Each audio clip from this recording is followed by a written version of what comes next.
जीवन में ऐसी सोच रखिए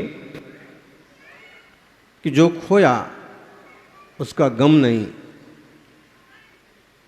हमेशा ऐसी सोच रखिए कि जो खोया उसका गम नहीं, लेकिन जो पाया वो किसी से कम नहीं।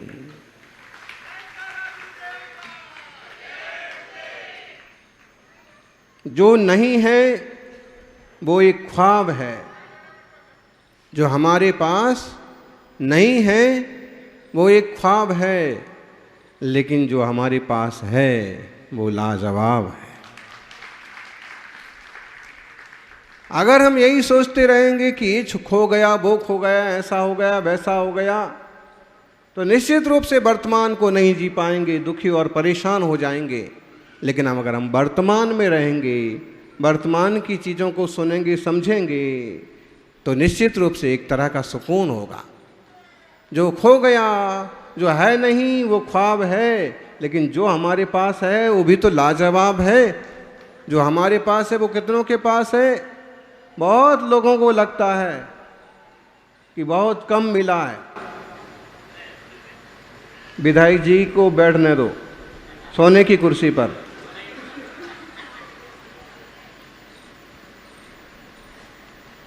बहुत लोगों को शिकायत है कि हमें बहुत कम मिला है, लेकिन ज्ञानी जरा ये भी तो विचारो, जितना आपको मिला है उतना कितनों को मिला है? जितना आपको मिला है उतना कितनों को मिला है?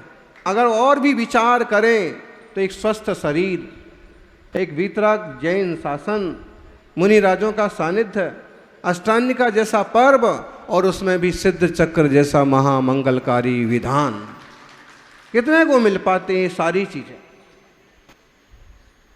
कितने लोगों को मिल पाता है ऐसे अवसर?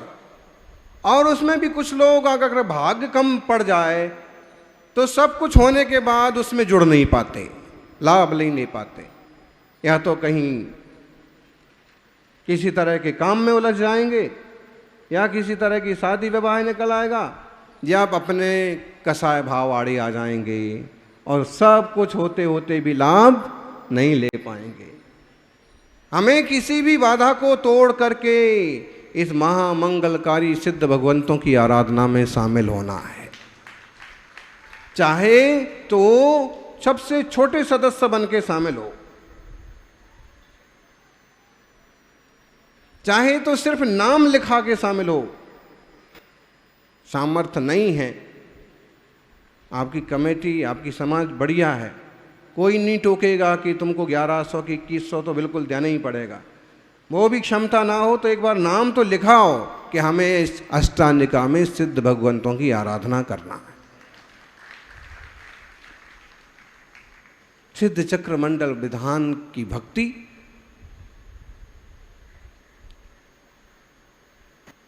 मिटा देती है दुर्गति। अपन सभी भक्ति का स्रोत सुन रहे हैं, पढ़ रहे हैं। वादिराज स्वामी भक्ति के बल पर वो कुष्ठ शरीर वाले होने के बावजूद जब एक ही भाव स्तोत्र की रचना करते हैं, आराधना करते हैं, तो स्वस्थ और सुंदर हो जाते हैं। राजा महाराजा भी देखते रह जाते हैं। उसी तरह का ये सिद्ध चक्र महामंडल में एक प्रसंग जुड़ा हुआ है महाराजा श्रीपाल का। महाराजा थे, अपने जमाने के महामंडलेश्वर थे वो। बीच में घटना घट गई, बीमारी आ गई, बाकी तो महाराजा ही थे। यहाँ भी जो महाराजा बनेंगे श्रीपाल, वो महाराजा श्रीपाल, महारानी मैना सुंदरी, और उनकी भक्ति भाव का क्या प्रताप हुआ कि ऐसी खतरनाक शरीर की अस्वस्थता भी दूर हो गई। लोग कई बार इस चीज़ का मजाक करते हैं, बोले सिद्ध चक्र करो, विधान करो तो बीमारी ठीक हो जाएगी, सिद्ध चक्र करो तो दुकान चालू हो जाएगी। यानी मजाक मत बनाओ। सिद्ध भगवंतों की भक्ति से ये सारी चीज़ें तो ऐसे हो जाती हैं जैसे फसल आने पर भूसा मिल जाता है। तो इस भूसे की मजाक मत उड़ाओ। लोग अगर यही भाषा समझते हैं तो उनको इसी भाषा में समझाओ कि भक्ति करोगे तो ये मिल जाएगा, भक्ति करोगे तो वो मिल जाएगा। लेकिन अगर वो समझदार लोग हैं तो फिर आप उनके सामने एकदम शुद्ध अध्यात्म की भाषा भी रखो कि भक्ति करोगे तो भगवान बन जाओगे, भक्ति करोगे तो शुद्धात्म स्वरूप को उपलब्ध हो जाओगे। आचार्य कुंद कुंद भी इस बात को कहते हैं कि जो जिस भाषा में समझता है उसको उस भाषा में समझाओ, पहले उसको पहली सीढ़ी तो चढ़ाओ।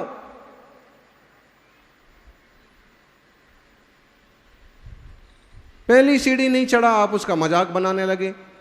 सिद्ध चक्र में बैठो भाई, तुम्हारा भी बुखार ठीक हो जाएगा। मतलब मजाक बना रहे, मजाक मत बनाओ उसको, एक प्रेम से कहो भाई तबीयत ठीक होगी, स्वास्थ्य ठीक रहेगा, शुगर ठीक रहेगा, सब अच्छा रहेगा, आप भक्ति करो तो। और जब भक्ति में डूबेंगे, भगवान के गुणों को समझेंगे, अपने आत्मा को समझेंगे तो निश्चित रूप से सम्यक फल को प्राप्त करेंगे। सौभाग्यशालियों, आचार्य देव कहते हैं 15 नंबर का श्लोक है एक ही भाव का। आत्मा ज्योति निधिरनवधि दृष्टुरानंद हेतु कर्म क्षोणी पटलिभीतो यो नवाप्यः परेशां हस्ते कुर्वन् त्यनति चिरतस्तं भवद्भक्ति भाजाः स्तोत्रैर्बन्ध प्रकृतिपरशो दामधात्री खनित्रैहि। बड़े सुंदर शब्द हैं, बड़ी सुंदर स्तुति है। भक्ति रूपी कुदाली से क्या हो सकता है उसका एक नमूना पेश किया है। वो कहते हैं आत्मा ज्योति निधि, आत्मा ज्योति रूपी ही एक सर्वश्रेष्ठ निधि है। अपनी सबसे बढ़िया निधि क्या है?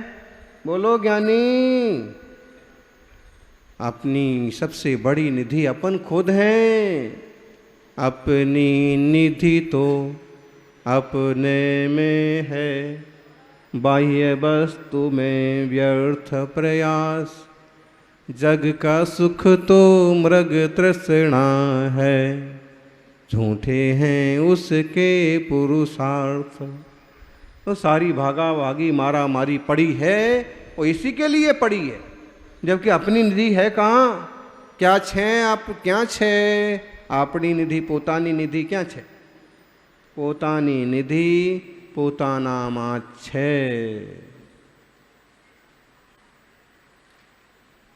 क्या छे? विधायकनी निधि क्या छे? धारासभ्यनी निधि धारासभ्य फांसी छे। અને પ્રત્યેક આત્માની નિધિ ક્યાં છે? પોતાની નિધિ પોતાનામાં જ છે। अपनी निधि तो अपने में है, बाह्य वस्तु में व्यर्थ प्रयास। गजब की भूल है, जो चीज़ें हमारी हो नहीं सकती उसके लिए मारा मारी पड़ी है। ये मेरी हो जाए, ये मेरी हो जाए, ये मेरा हो जाए, वो मेरा हो जाए। अरे हो ही नहीं सकता। अपनी निधि तो अपने में है, बाह्य वस्तु में व्यर्थ प्रयास। और जग का सुख तो बोलो ज्ञानी, जग का सुख तो मृग तृष्णा है। ये पढ़ना द्वात्रिंशति का है संस्कृत में, और उसका ये वाला अनुवाद किया है जुगल जी ने, नीरव निर्झर। नीरव श्रेणिक समझो। अपनी निधि तो अपने में है, वो ही कह रहे हैं आत्मा ज्योति निधि। आत्मा ज्ञान ज्योति रूपी निधि है। और कर्मक्षोणी पटल पिहितो। कर्मक्षोणी का मतलब क्या हुआ? ज्ञान वर्णादि कर्म का समूह, उससे ये निधि दबी हुई है। किससे दबी हुई है? कभी कभी किसी के घर में सोना चांदी दबा रहता है, फिर किसी को दिखता है, किसी को सांप दिखते हैं, कोई मूर्ति दिखती है, मूर्ति के साथ सोने के हंडे दिखते हैं। किस किस को दिखते हैं? किसी को दिखे तो बताना ऋषभ जी को। सही जगह लगवाएंगे धर्म ध्यान में। तो कर्मक्षोणी पटल पीतो, कर्म रूपी समूह से, कर्म पटल से ढकी हुई है हमारी आत्मा रूपी निधि। ज्ञान का आवरण, दर्शन का आवरण, अंतराय का आवरण, मोह का आवरण, कितने आवरण हैं। जिन आवरणों को नष्ट किया तो तीर्थंकर महावीर निर्वाण हो गए, और हम आवरणों से ढके हुए हैं तो आज भी परेशान हैं। समझ में ही नहीं आ रहा है, शू करवूं જોઈએ, शू करवूं જોઈએ।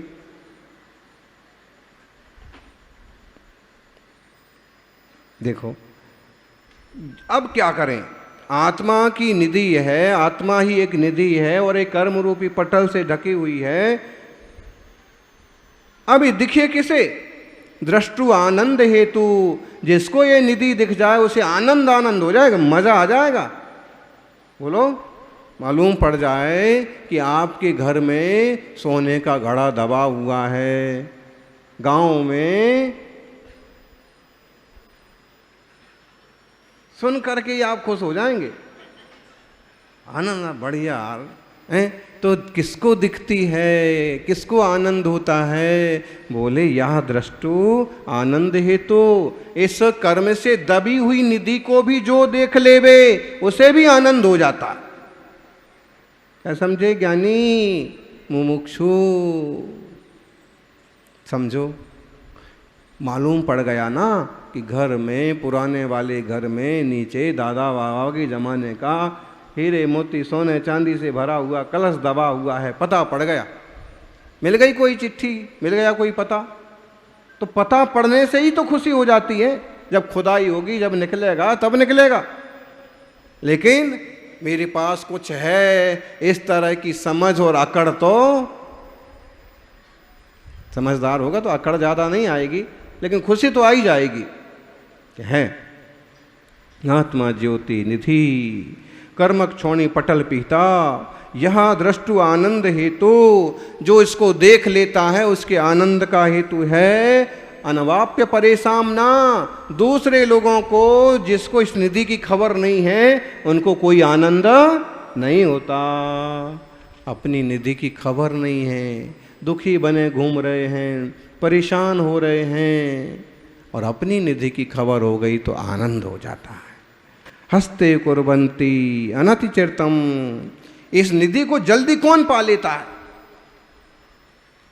एक उदाहरण है कि आपके घर में सोने की चांदी की निधि गड़ी हुई है और आपको उसका पता मिल गया, किसी बुजुर्ग ने बता दिया, कोई चिट्ठी मिल गई। अब उसे पा कौन लेता है? जिसके पास बढ़िया कुदाली हो, खोदने की अकल हो। ढिढोरा पीटेगा तो अभी आ जाएंगे ईडी वाले, सीबीआई वाले। कोसे भाई की तरफ मत देखो, वो किसी को नहीं बताएंगे। निकल आए तो आप रख लो, कोई बात नहीं। लेकिन किसी को पता पड़ गया तो जमीन का माल किसका होता है? बोले सरकारी खजाने में जाएगा। तो खोदना आना चाहिए, खुद की कुदाली होना चाहिए, बढ़िया कुदाली होना चाहिए, तो खुद जाएगा, निकल आएगा। वो ही चीज़ यहाँ पर कही कि आत्मा रूपी निधि है, ज्ञान आवरण आदि कर्मों के भीतर ढकी है। अब इसको खोदने के लिए क्या चाहिए?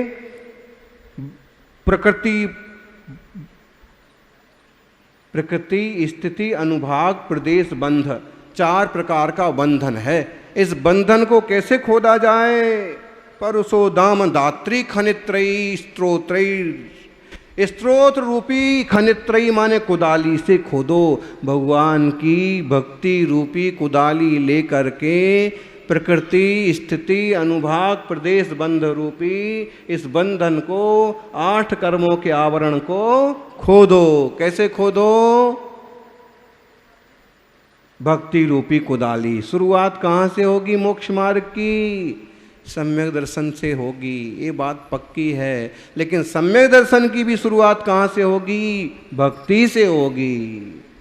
पहले पहले तो कोई भक्ति से जुड़ता है, श्रद्धा से जुड़ता है, बाद में निर्णय करता है, तब श्रद्धा सच्ची होती। श्रद्धा सब में, श्रद्धा બધામાં છે પણ શ્રદ્ધા સ્થાન સારું નથી, એટલે संसार में भमे છે। श्रद्धा तो सबके पास है, लेकिन श्रद्धा स्थान सही नहीं है। कुछ भी पकड़ रखा है, कोई भी मान्यता पड़ी है तो कहते हैं इससे भला होने वाला नहीं है। तो अपन ये समझें कि श्रद्धा भी हो, श्रद्धा जब सच्ची हो जाएगी तो सम्यक दर्शन श्रद्धा हो गई। इसके साथ भक्ति रूपी कुदाली। अपन एक बात सुनते हैं, भक्त नहीं भगवान बनेंगे।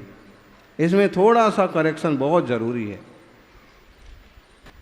भक्त नहीं भगवान बनेंगे नहीं, भक्ति कर भगवान बनेंगे। शुरुआत कहाँ से होगी? भक्ति से। फिर बारंबार के अभ्यास से क्यों हो जाएगा? वस्तु समझ में आ जाएगी और हम खुद भी भगवान बनेंगे।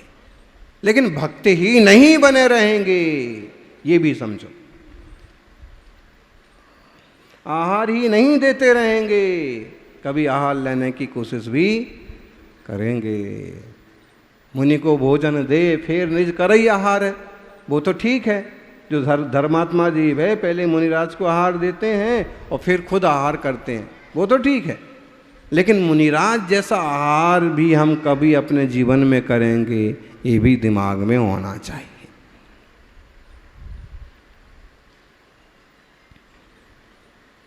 तो ये बात है कि जैसे धरती में गड़े हुए धन को अच्छी कुदाली से खोदकर निकाल लेते हैं, उसी प्रकार से ज्ञानी व्यक्ति ज्ञानावर्णादि 8 कर्म जिसके भीतर आत्मा रूपी संपदा छुपी हुई है, ओ कर्म बंधन को, जो प्रकृति स्थिति अनुभाग प्रदेश बंध रूप बंध हैं, इन बंधों को अतिशय भक्ति रूपी कठोर कुदाली से खोद करके, कुदाली पक्की मजबूत लोहे की होना चाहिए, बैंट वगैरह पक्का होना चाहिए, तो नहीं तो वही टूट जाए, घुसे और निकले ही नहीं। और खोदने की भी ताकत होना चाहिए। एक छेनी मारी, एक कुदाली मारी और खुद ही वहीं बैठ गए। तो भक्ति पक्की हो, मजबूत हो, दृढ़ हो, ऐसी भक्ति रूपी कुदाली से जब खोदते हैं तो निज चैतन्य भगवान आत्मा रूपी प्रकट होती है निधि। नियम सार में एक गजब की गाथा आई। वहाँ पर वो कहते हैं आचार्य देव कुंदकुंद स्वामी कि जैसे कोई व्यक्ति निधि पाकर के चुपचाप उसका भोग करता है, किसी को बताता नहीं है क्या क्या मिला, क्या कमाई की राजेश जी।